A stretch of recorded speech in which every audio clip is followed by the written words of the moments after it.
I'm back.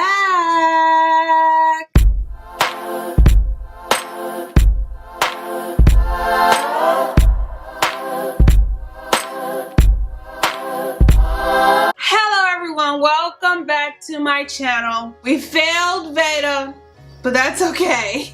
And I'll explain more about that in my vlog that's coming out tomorrow.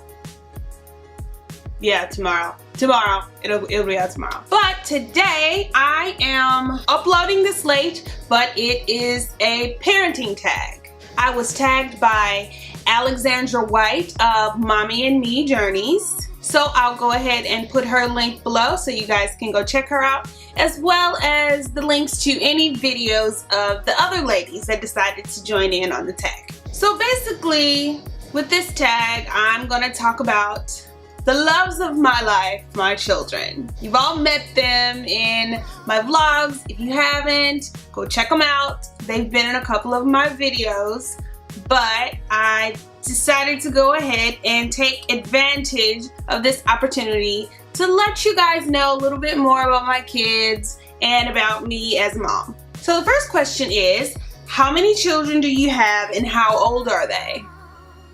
I have 4 children. My oldest is 15. She'll be 16 in October. So I have a 15-year-old daughter. I have a 13-year-old son. I have an 11-year-old daughter. And I also have a 6-year-old daughter who will be 7 in October, 3 days after her sister turned 16. What are your proudest and most frustrating moments as a parent? Well, I think like most parents, my proudest moments are, you know, when my kids are doing well in school. You know, that's standard stuff. When they listen, when they're well behaved, when people tell me, you know, how great my kids are, that all makes me proud. I think what makes me the proudest, however, is when I see them handling choices that, you know, especially my 13 and 15-year-old, even my 11-year-old, you know, they are faced with these life choices at times when dealing with friends, when dealing with peers, you know, and when I feel like all of my nagging and my ranting and just my talking and staying on there, when I feel like it's, oh, it really did get through, you know, they really did listen to me.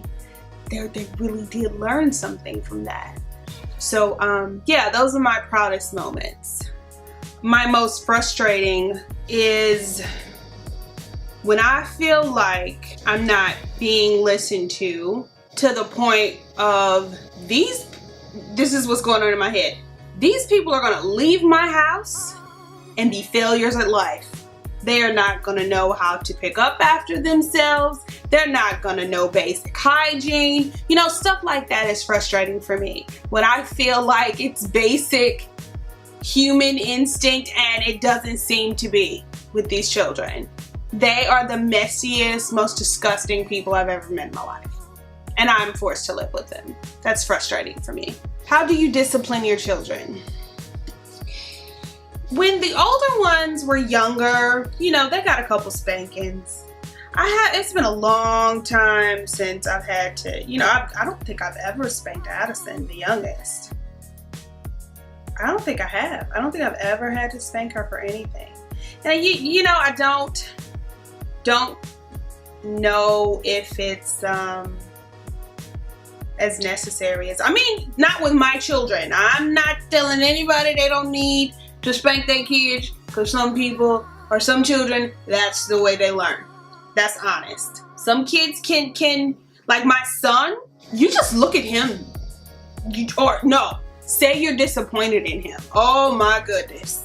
It used to bring the waterworks, but now, you know, it still affects him. He doesn't like to feel like he's disappointed someone. But my discipline is definitely taking away privileges. You take away my daughter's phone and her life's over. But we've had to be really harsh with her. We've had to basically strip away every freedom and privilege available to a teenager at one point. It's a lot better now because of that, though. That child was basically in jail. Basically. I fed her. And she went to school. But other than that, she sat around looking at me all day. It was necessary. It was necessary. And it worked. Do you co-sleep? Oh my goodness. When they were babies, to me, I had the bassinet in the room, but it was really scary for me to have a small baby in the bed with me, especially with my first two. That was just terrifying for me. You believe all the horror stories about what could happen, and yeah, I didn't put them like in the bed with me, but it was easy to have them next to the bed because I breastfed for the first couple of months. So it was convenient, and I literally could just go to sleep while the child was eating and get up and put them back in the bassinet. Madeline, who is 5 years older than Addison, did not get out of my bed until Addison was born, like literally. And Addison came into my room every night until she started kindergarten last year. So how that works, how I get worse at keeping kids in their own bed, you got me. Whatever. So a lot of these are about having babies. Like, what is your one must-have piece of baby equipment? I'll say mine was a swing. Name one thing you bought before you had your baby and you never ended up using it. Size newborn diapers. Don't buy them unless you have a preemie. And hopefully, I hope you don't. So if your baby is of normal weight and size when it's born, or average, not normal, I shouldn't say normal, but average weight and size when it's born, don't buy newborn diapers. Don't buy newborn diapers before the child is born. I'll say that. Have you always wanted kids, and how more do you plan on having? I haven't always wanted kids. I think when I was younger, I didn't think I would have any. I just didn't think that I was gonna live that type of life. I thought I was gonna be all over the place, and I was going to live down, in the vicinity of my sister and my mother, and I was gonna eat dinner there. I didn't plan on ever learning how to cook, so how was I gonna have children? And no, I don't plan on having any more. I made sure that will never happen again. I don't need any more kids. I have enough. I have enough for me and another couple. I have enough children. Do you think your relationship with your spouse has changed since you had children? Better or worse? No, my relationship with my spouse has not changed because I had 2 children when I met that wonderful man, and he jumped right in like he had been here the whole time. Date night. How many nights or days per month for date night? For us, you know what? We've been really busy the past couple of months, but usually, yeah, especially now that Nyla's almost 16, we take off. We'll not take off. Let me stop. But we'll go to the movies. We'll buy them a pizza and we'll go out to dinner. We like to go to comedy shows when they're in town and they don't cost a lot. DL Hughley won't like $80-something. But yeah, we like going to concerts, stuff like that. We don't club.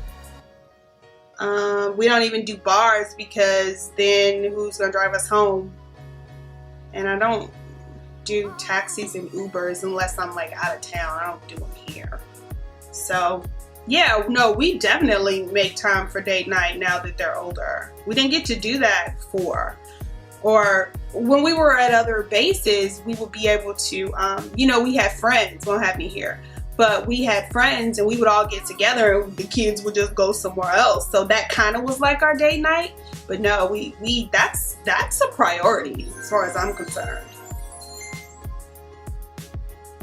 I don't know what that noise was. How is your relationship with friends since having a child? I have a unique relationship with my friends because I'm military. But most of the time when I make friends, they have children. It's good though. We talk about the kids a lot.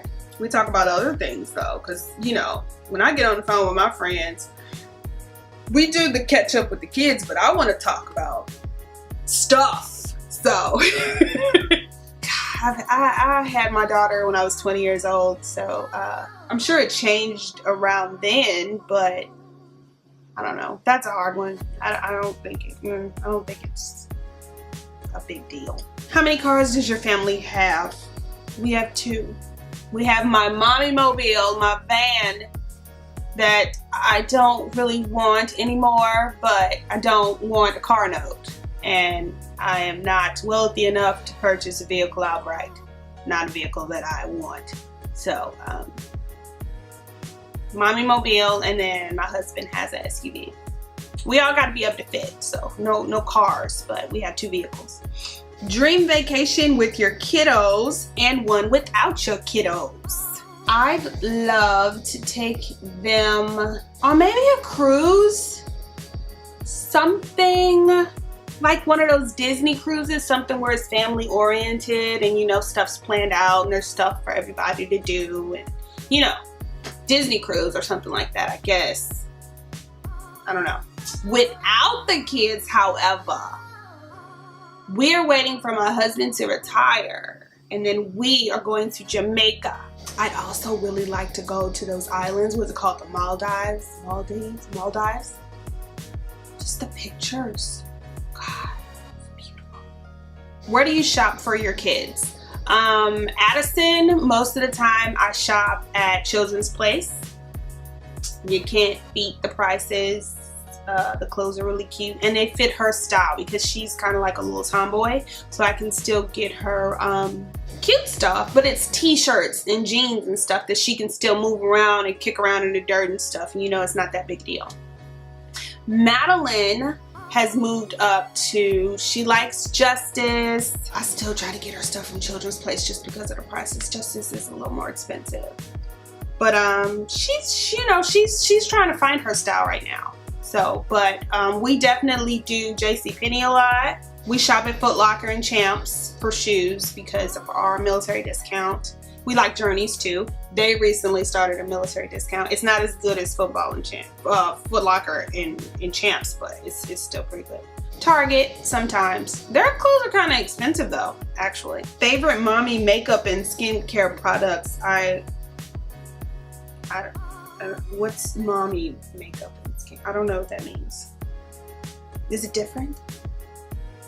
I've been a mom for a long time. I should know this. I didn't know it was different. Since becoming parents, do you notice you act more like your own mother? Not as a parent. Okay, maybe a little bit, but I think I'm like her as a person, but not as a parent. No, I don't think so. No shade. But I don't think so. Piercing a baby's ear, do or don't? You know, my oldest 2 girls, I got it done as soon as you could. What is that? What is it, like 5 weeks or something? I got it done and it killed me both times. But you know, felt like you're supposed to have earrings. That's what people did. But with Addison, I decided to let her make the decision for herself. Right now, she has not. She's almost 7, ain't wanted an earring, ain't thought about an earring. She's just like, can I get some nunchucks? But not earrings. So, but I feel like it's I won't say it's a do or a don't. I won't tell people what to do. I just felt like by the 4th child, 3rd daughter, I wasn't gonna make that decision for them. I didn't want to. I didn't want to sit through it again because it was horrible for me. I couldn't watch the first 2 times. I literally had to let Nyla's dad was with her, and you know, Adam was with Madeline. I had to leave. I had to leave. I couldn't watch it. It's like getting shots, but it's not necessary. I'm not putting myself through that. So why am I gonna put them through it? They can decide. I say let the child decide later on. It's not gonna make them any less cute if they don't have earrings on, I promise. But like I said, no judgment. Bath or shower for you and your children? Definitely shower to get clean, especially after a certain age. And then when they start getting really dirty, baths don't get you clean unless you're a baby.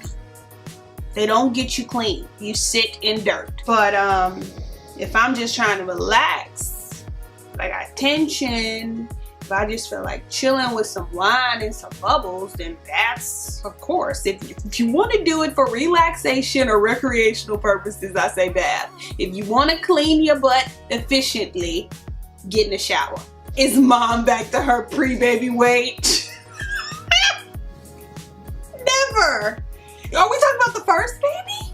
Because I weighed like 118 pounds. I ain't never gonna weigh 118 pounds again. My bones weigh more than 118 pounds. It ain't gonna happen. Hell no, I ain't back to no pre-baby. I ain't back to pre-none of them babies weight. Nope. College dreams. Do you expect your kids to go to college, or would you let them decide for themselves? They will definitely decide for themselves. I expect all of them to go. I would be surprised if they didn't, but I am not going to force them into anything, because that's how you end up going to school for something that you don't want to do because you're a child and you have no idea what you want to do with the rest of your life. I'm not saying there aren't exceptions. There are some kids that have it together and they know and they do, they plan, they have a goal, and it's early. For some people, that doesn't happen that early in life. For some people, like myself, I'm 36. I have no idea what I want to be. And I don't think it's anything wrong with that. However, I've got about $20,000 in student loan debt. Tell me how that makes sense. I want them to be sure. I'm going to recommend that they at least get their generals out of the way if they want to get out of school and go to community college and get all that general stuff that you know you're going to need anyway. I don't see anything wrong with that. You can even get a job while you're doing that, you know. But I don't say jump right into something. No, you got to get out there and see what the world's about and figure it out before you make that type of commitment. That's just how I feel about it. And lastly, finish this sentence. You know you're a mom when you know you're a mom when that child's mood, that child's well-being, that child's emotions, that child's appearance, that child's struggles and triumphs and victories and defeats and all those other wonderful and tragic things we go through in life. When all those things that happens to that child feels like it's happening to you. When you live it with them, you know, not just literally because they're in your house, but figuratively and emotionally, you feel like they're a part of you, an extension of your soul. That's how you know you're a mom. And I say that not just meaning biologically. You could be a mother to a child that doesn't even live with you. You could be a mother to an adopted child, of course, a foster child, of course, but I think that we need to be moms to more than just our own. Yeah. That's when you know you're a mom. All right, so I hope you guys enjoyed this parenting tag. Thank you so much, Alexandra, for bringing this tag to my attention. I really enjoyed doing it. Nice little jump back in from a few days of wallowing in my failure, my Veda failure. No, but if you haven't already, please don't forget to subscribe. If you liked the video, go ahead and give me a thumbs up. Comment down below some of your favorite things about being a mom or a dad. If you're not a parent yet, some of the things you admired about your own mom and dad and how they raised you. Thank you again so much for watching, and I will see you in the next video.